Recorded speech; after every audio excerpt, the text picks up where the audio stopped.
actually really excited to be here at the home of Peter and Corinne. Two local artists, but two artists who have been helping to spearhead or the main committee of the studio tour.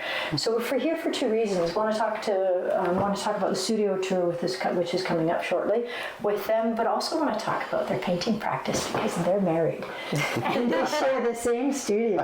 I think is really kind of interesting. Let's talk about the studio tour a little bit. Sure, yeah. The studio tour, London Artist Studio Tour, is coming up this coming April 19th, 20th, and 21st. And when this airs, that's actually going to be this Friday, Saturday, and Sunday. Oh, perfect. So, yeah, so it's just, yeah, so if you're seeing this and the weekend is coming up, visit the... You can visit, there are 31 artists participating. Awesome. In 28 studios. So there are 3 of the artists who will be teaming up and being in another artist's studio. So they're kind of trying out the studio tour, but 28 individual studios spread all over London, everything from in the East End, I think kind of Clark and Trafalgar area, all the way out to Hyde Park in the West, and North and South, all over the place. That's pretty amazing. And Corinne, what have you got there? This is the booklet that you can find at various places like the library, or you can also check out the website for the London Artist Studio Tour. On the website has the map and all the list of current artists that are on there, and you can check that out. And once you get the map, you can pick out your artists that you want to check out and find the location and go to their studio. There's about, I think, 5 or 6 different mediums also for from clay work to fiber art and sculpture and painting. If you haven't got a booklet and it's coming up, you can go online and we'll put the address there. And the very first artist you visit, these booklets will all be there in terms of the maps. Because some of us are not very tech savvy. Yes. We need the piece of paper there. Yeah. Of course, yeah. I actually do find having just the paper booklet is a little easier if you're navigating in your car, or some people do like a bike tour for the weekend. Having the paper there, a physical copy in your hand, there's a large fold-out map. These are available all across London at the London Public Library locations. All of our sponsor arts organization sponsors that are advertisers in here, they will all have copies. Pretty much anyone that's an arts organization should have a stack of these somewhere near the front door or at a cash counter or that kind of thing, all the art stores. You've been involved in the studio tour for how long? Oh gosh, 16 years. 16? We've been a part of the studio tour. Yeah. And when did the two of you start being part of the organizing committee? I joined the committee, I would say 14 years ago. Wow. And have been a part of it since, and it's been really fun actually to get to know the artists and see the whole process. And then Peter's joined. I actually just joined in the last year. Oh, wow. It's been interesting. So what's interesting about this tour is it's an artist-run tour. So artists are the organizers.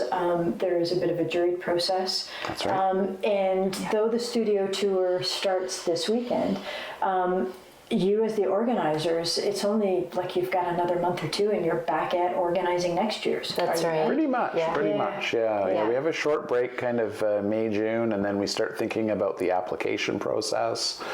And a lot of that happens in the fall, but there's a lot of organization that happens kind of behind the scenes to kind of put this together, find advertisers rather. It's completely self-supporting. So the artists pay a small fee to be part of it. We have some advertisers, and it's a great free event for the public. They can come and check out as many studios as they like, just a couple. Some people manage to visit all I know, that's incredible. studios, which is Yeah. this year that'll be a tall order with 28 individual studios. So yeah. Do you have a 16 years? I mean, 16 years for both of you. Do you have a favorite moment, or is there something kind of stands out? I mean, I look forward to it every year. But my favorite moments, I guess, the feel I get from it, the community coming out to visit our studios, there is often a really great connection with the people. And it's a chance for us to show where we work and what our process is and what our art's all about. It's a real honor, actually, to be able to do this. Yeah. So I'm part of the studio tour, but I'm dreading it. Sounds like you folks are a little bit. It's a lot of fun. It's the first time when you're kind of a little unsure. That's right.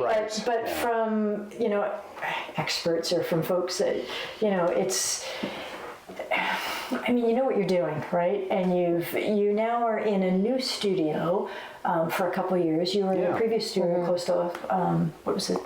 Old We were South closer area? to Old South, near the Labatt's Brewery on Clarence Street for many years. Yeah. But so are a lot of those folks that found you down in that area now coming up and visiting you up there? Oh yeah, for sure. Yeah, and your studio, is it pretty much set up the same?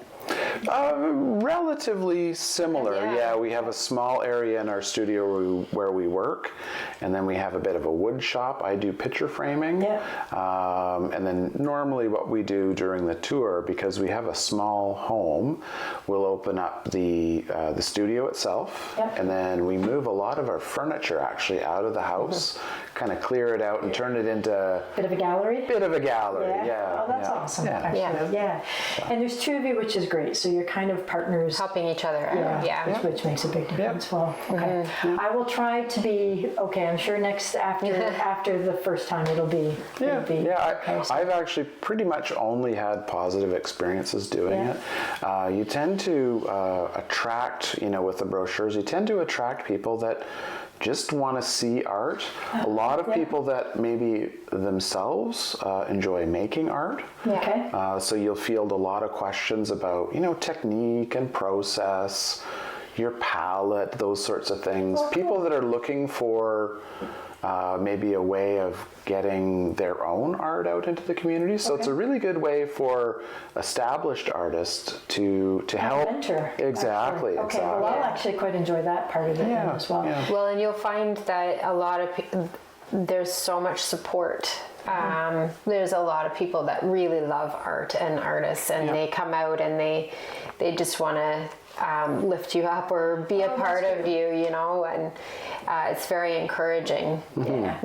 Because the making of art or your painting tends to be quite a solitary For sure. That's right, effort, and so now inviting people in to see what you're doing can be intensely personal, so it becomes a difficult thing. For sure, but like I say, I think when I first started doing it, I was a little guarded, in terms of the public response, but it's always just so positive, Wow. Okay, so we'll do a little bit of a walkthrough in terms of your studio a little bit later, if that's okay. Sure. We're just finishing up talking about the studio tour, and we're talking about some of those folks who come in who are asking lots of questions. But if they want to be involved in the studio tour next year, how do they get involved, or how do they apply? Right. So in this brochure, I believe there's a bit of a preamble in here about applying. There's a page near the back. Yep. We have a website, and there's a page that will come up kind of in the summertime. It'll be put on there.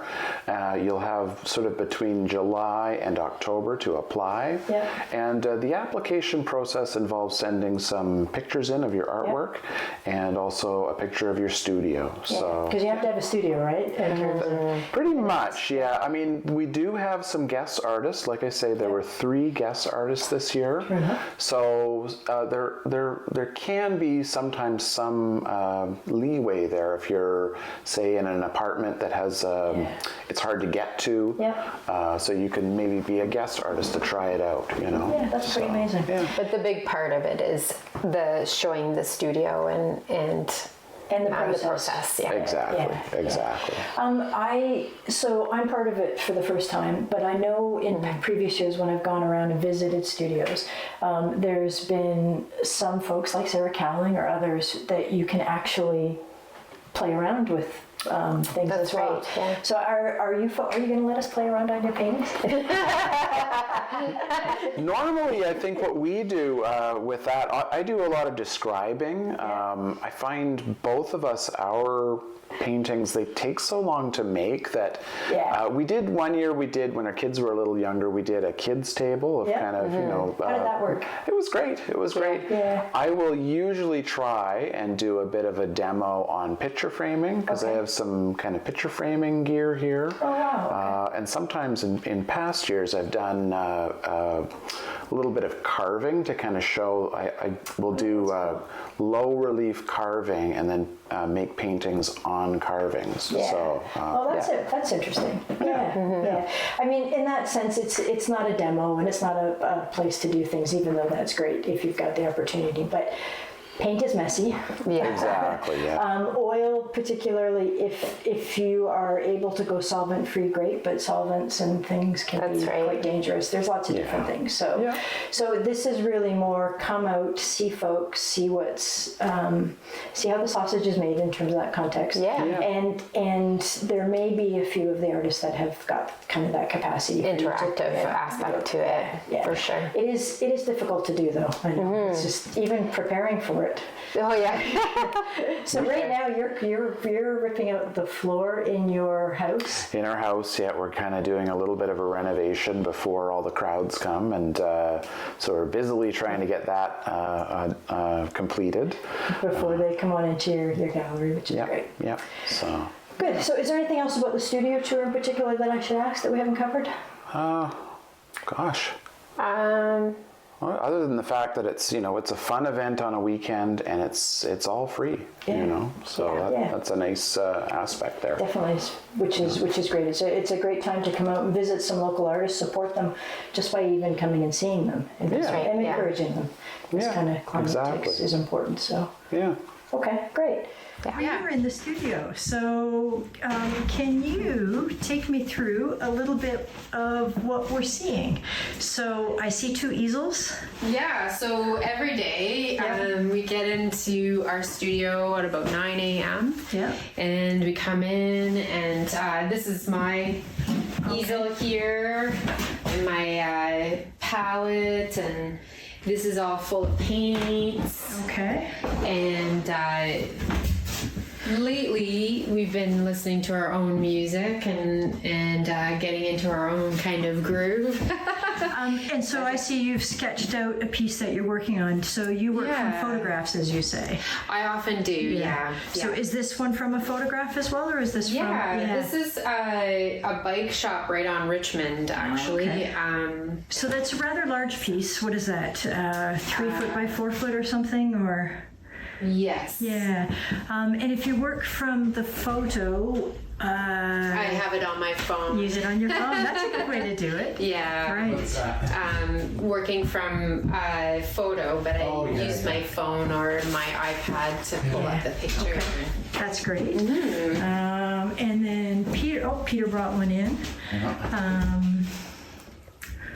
which is great, putting it on his easel.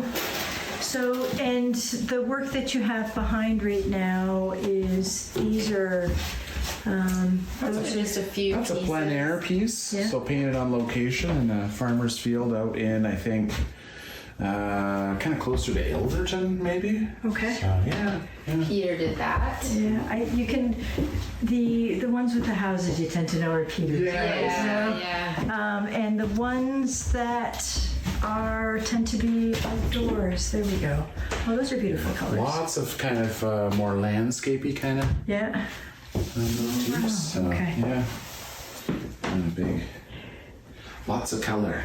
So, do you, since we're just briefly chatting, do you tend to have favorite paintings? Oh Yeah, definitely. Or ones that you feel like worked out really well. Yeah. Are there any in here that you see that you just feel really drawn to? I would say that these two feel the most of my recent work are probably the stronger pieces. I also do a lot of smaller ones. Okay. I love the way you dry them. Okay, that's an interesting rack. But I really have a love for color and light, so I feel like this one turned out with these kind of little expressive lines that kind of came in. So is that a letter carrier? I think it is. And then you turned it Like into a file. a file rack? That's really cool. So that's, in a studio, that's what you see, a lot of studio hacks, right? Right, yeah. There's a chicken. Oh, wow. Okay. Yeah. And would you do that in a couple sittings, or you're basically doing it? That's okay. right. So, I often in the smaller ones will have 2 or 3 on the go, and I get one layer done, and then the next I'll put it away for a bit, and then work on the let it next dry. one. And Okay. And do you basically do 3 layers, or you just do it till it's done? do it till I'm done, but it generally is about 3 layers. Yeah. Sorry. Great. And then these are just some Peter's little night ones? scenes that I've been doing. Oh, great. Kind of a nighttime village in the rain kind of thing. Out of your head.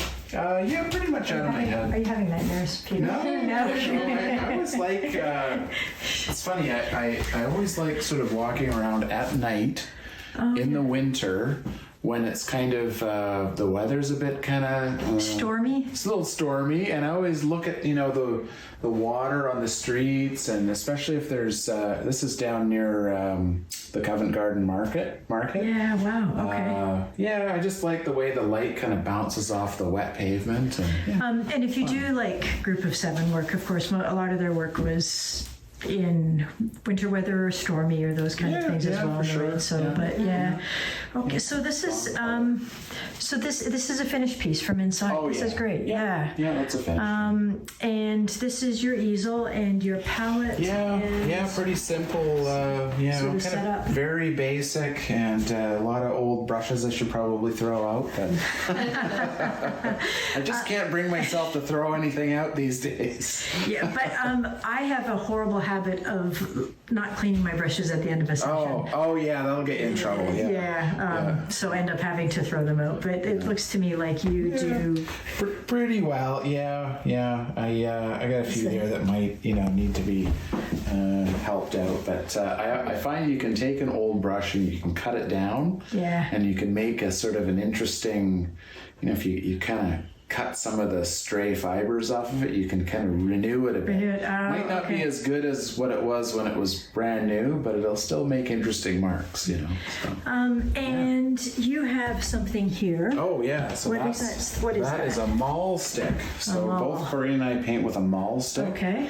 What you'll find is if you're applying lots of wet oil paint, if you're painting all day long, your arm is often kind of up. Yep. And it leads to a lot of arm fatigue. Okay. And so this you can sort of sit here and you can bridge across the painting. Okay. And you've got this little kind of ready-made kind of rest for your hand. So it's called a maul stick. And I've also heard it called a bridge stick.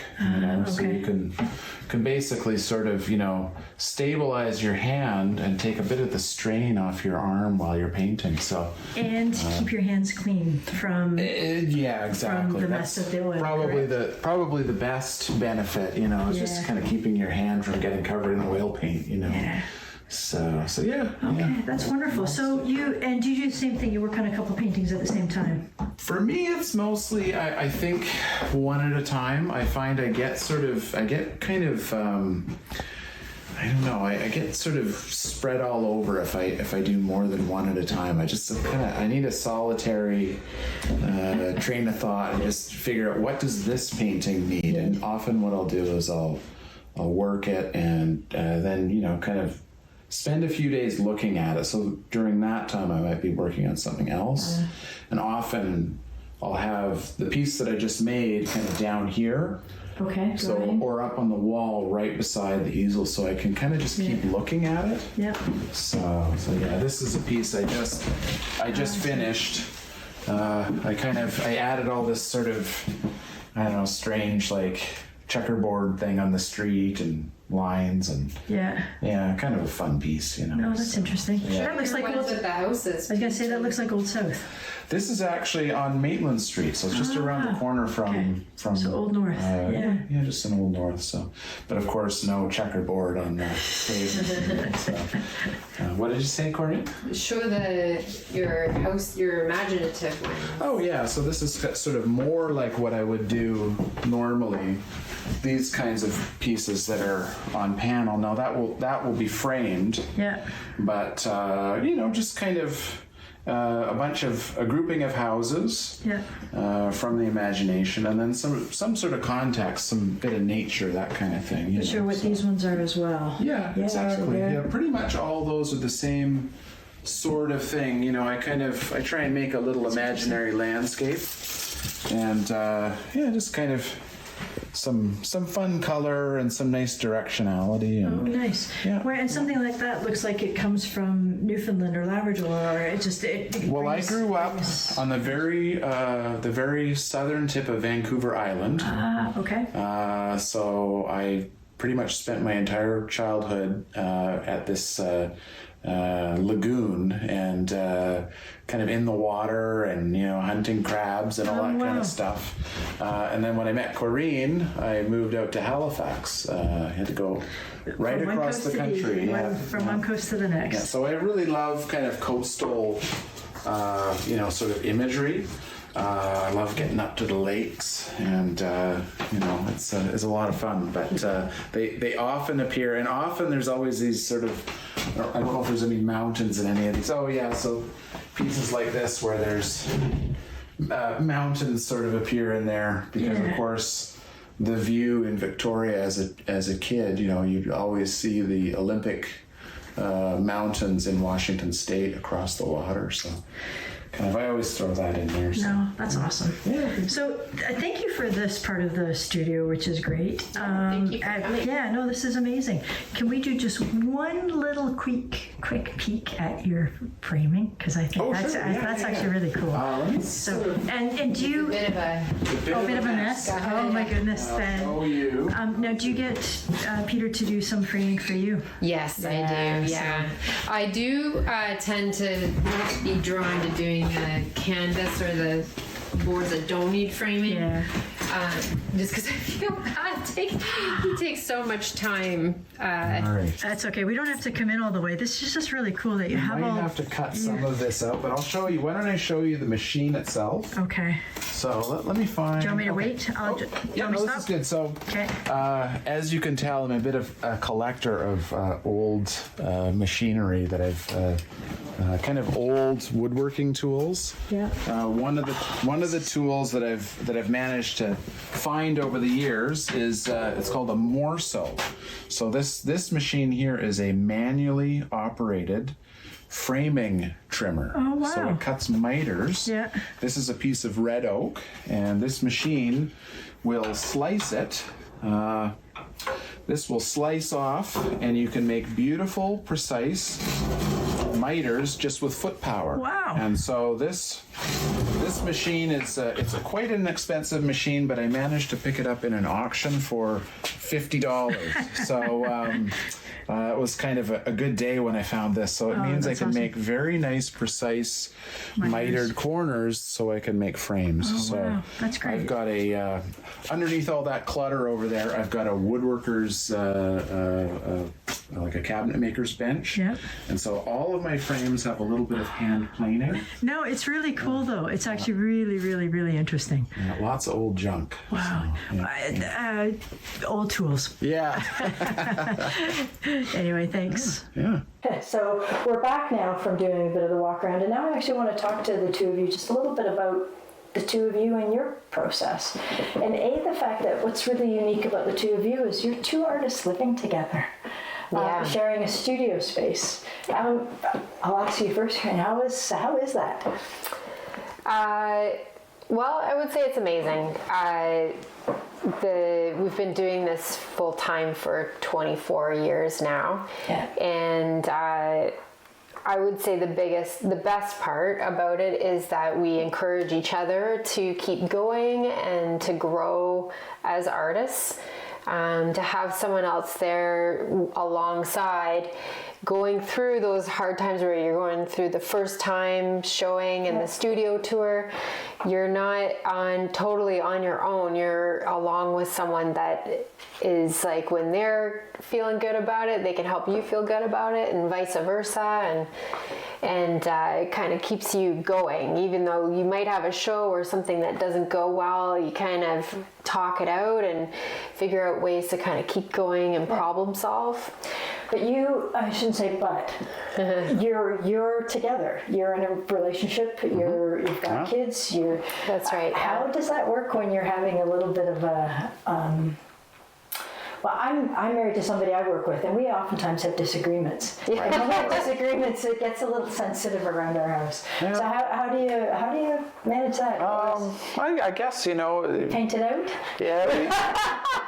I think what ends up happening in the studio is we're basically kind of working almost on our own separate streams. Okay. And so in terms of the art making, of course you have little things in your daily life, that you disagree about. But in terms of the art making, I think we pretty much feel largely the same about how we want to make art.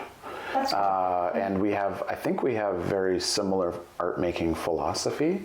Neither one of us, I think, is too obsessed with the kind of the theoretical aspects of art making. Although we both have visual arts degrees, we just want to make paintings that are firstly pleasing to us, kind of enriching, and then something that might appeal to someone else, something that somebody might want to put on their wall and brighten up their day with, so it's pretty simple, So if I ask you what the meaning of your art is, that's pretty much what you would say, is it? Or would you say something else? Pretty much. I mean, that's the beauty of being individual artists. Like we make our own art.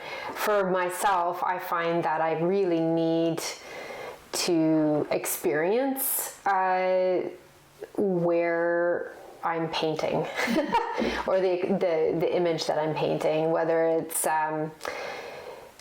being in that. So I'd like, say for instance, go for a hike, and I will take lots of pictures and try and remember. I work from my own photos and my own experience. So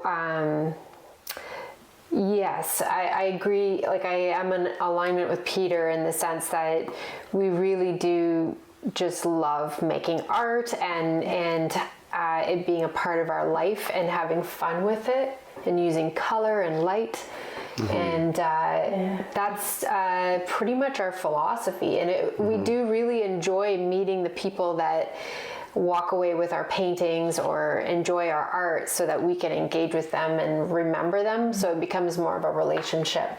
That's good. I mean, it's true when you look at your artwork, the palettes and the colors and the things you choose inspire kind of joy, right? They bring that up when you're looking at them in terms That's of, right, yeah.